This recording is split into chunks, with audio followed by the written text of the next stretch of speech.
নাগরিকত্ব প্রমাণে বিরাট পরিবর্তন। আপনারা হয়তো সকলেই জানেন, ইতিমধ্যেই কিন্তু বিহারে ভোটার ভেরিফিকেশন শুরু হয়েছে এবং সেই ভোটার ভেরিফিকেশন করতে গিয়ে দেখা যাচ্ছে অনেকের নাগরিকত্বের প্রমাণ দিতে হচ্ছে এবং আপনারা প্রমাণ হিসেবে আধার কার্ড বের করে দিচ্ছেন, কেউ কেউ আবার প্যান কার্ড, রেশন কার্ড দিচ্ছেন। তো সেক্ষেত্রে কোনোটাই কিন্তু বৈধ ভারতীয় নাগরিকের মানে ডকুমেন্টস নয়। তো এই মুহূর্তে কিন্তু নির্বাচন কমিশনের 4টি ডকুমেন্টস দেওয়া হয়েছে, যে 4টি ডকুমেন্টস দিয়ে কিন্তু আপনারা বৈধ ভারতীয় যে নাগরিক সেটা কিন্তু প্রমাণ করতে পারবেন। তো কি সেই 4টি ডকুমেন্টস, যাদের কাছে নেই তারা কি করবেন, সমস্ত কিছু কিন্তু আজকে আমরা এই ভিডিওর মাধ্যমে দেখে নেব। তো তার আগে বলতে চাইবো, আপনারা হয়তো সকলেই জানেন যে 2003 সালে লাস্ট এই স্পেশাল রিভিশন সেটা বিহারে হয়েছিল এবং আমাদের বাংলার জন্য লাস্ট হয়েছিল 2002 সালে। তো বিহারে এটা হচ্ছে, বিহারের পরে কিন্তু শোনা যাচ্ছে যে আগস্ট মাসে থেকে বাংলাতেও কিন্তু হবে। তো বাংলাতে যখন শুরু হবে তখন কি কি ডকুমেন্টস আপনাদের রাখতে হবে যাদের নাগরিকত্বের প্রমাণ দেওয়ার প্রয়োজন রয়েছে। তো আমরা সকলেই জানি আধার কার্ড কিছুদিন আগে থেকেই আমরা দেখেছি যে ডেট অফ বার্থটা কিন্তু উঠিয়ে দিয়েছে। আগে থেকে উঠিয়ে দিয়েছিল যে নাগরিকের প্রমাণ নয় সেই আধার কার্ড, এবং তারপরে দেখা যাচ্ছে যে ডেট অফ বার্থ প্রুফও কিন্তু আপনারা আধার কার্ড দিয়ে করতে পারবেন না। তো সেক্ষেত্রে কি হলো, শুধুমাত্র আপনারা কিন্তু আধার কার্ডটা আইডেন্টিফিকেশন হিসাবে ইউজ করতে পারবেন, অ্যাড্রেস প্রুফ হিসাবে ইউজ করতে পারবেন, কোনো রকম কিন্তু আপনার নাগরিকত্বের প্রমাণ হিসাবে ইউজ হবে না, বা আপনার যে জন্মের প্রমাণপত্র সেটা হিসেবেও কিন্তু ইউজ হচ্ছে না। তো এবার কথা হচ্ছে তাহলে কি কি ডকুমেন্টস লাগবে। যেমন আধার কার্ড তো আপনাদের নাগরিকত্বের প্রমাণ করছে না, তারপরে রেশন কার্ড সেটাও করছে না, তাহলে প্যান কার্ড সেটাও কিন্তু না।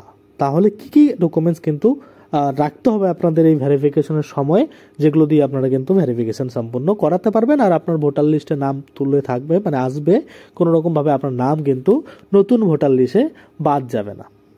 তাহলে এবার আমরা দেখে নিই যে কি কি ডকুমেন্টস কিন্তু বলা হয়েছে। সবার প্রথমেই যে ডকুমেন্টসটার কথা বলা হয়েছে সেটা হচ্ছে জন্ম সার্টিফিকেট।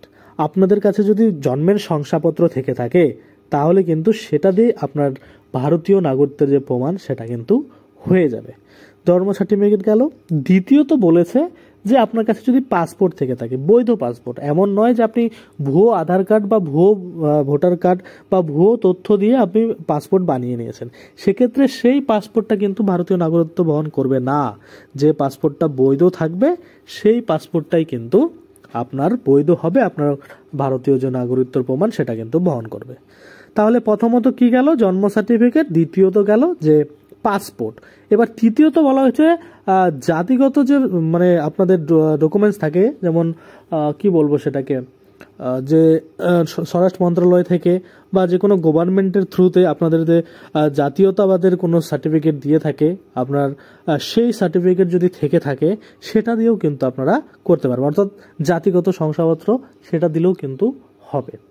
আর চতুর্থত বলা হয়েছে 1955 সালের এই নাগরিকত্ব সংশোধনীয় আইন যখন হয়েছিল তার যে ধারা রয়েছে, অর্থাৎ 1955 সালের নাগরিকত্ব সংশোধনীয় আইন ধারা রয়েছে 5 নাম্বার এবং 6 নাম্বার। এই দুটো ধারা অনুযায়ী যেসব ব্যক্তিরা সার্টিফিকেট বা নাগরিকত্ব পেয়েছিলেন সেই যে সার্টিফিকেট বা সেই যে ডকুমেন্ট সেটা দিলেও কিন্তু হয়ে যাবে।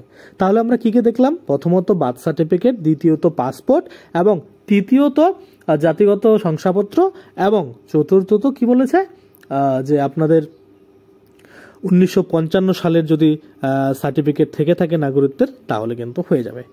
এবার আপনাদের মনে করুন এই 4টার মধ্যে থেকে একটাও নেই, সেক্ষেত্রে আপনারা কিভাবে নাগরিকত্ব প্রমাণ করবেন। দেখুন, আপনাদের যদি একটাও না থাকে সেক্ষেত্রে আপনাকে দেখতে হবে যে 2002 সালের যে ভোটার লিস্ট রয়েছে সেখানে আপনাদের নাম রয়েছে কিনা।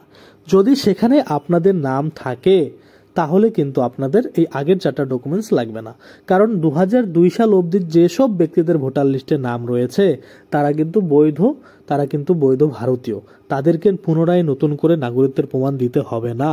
তাদের যে 2002 সালের ভোটার লিস্ট রয়েছে সেই লিস্ট থেকেই ভেরিফিকেশন হয়ে বা সেই ডকুমেন্টসটা দিয়েই ভেরিফিকেশন সম্পন্ন হয়ে 2025 সালে যে নতুন ভোটার লিস্ট বেরোবে সেখানে কিন্তু আপনাদের নাম চলে আসবে। তাহলে বাদ কাদের পড়বে, শুধুমাত্র তাদের বাদ পড়বে যারা কিন্তু এই 2002 সালে ভোটার লিস্টে নাম ছিল না এবং তারপরে লিস্টে নাম উঠিয়েছে এবং তাদের পিতা মামা যে রয়েছে তারা বৈধ ভারতীয় নয়, ডুপ্লিকেট সিটি যেভাবে বানায় আর কি, ডুপ্লিকেট করে সেভাবে শুধু আধার কার্ড ভোটার কার্ড বানিয়েছে, সেই কার্ডগুলো কিন্তু বাতিল হয়ে যাবে। আশা করি আপনারা বুঝতে পারছেন।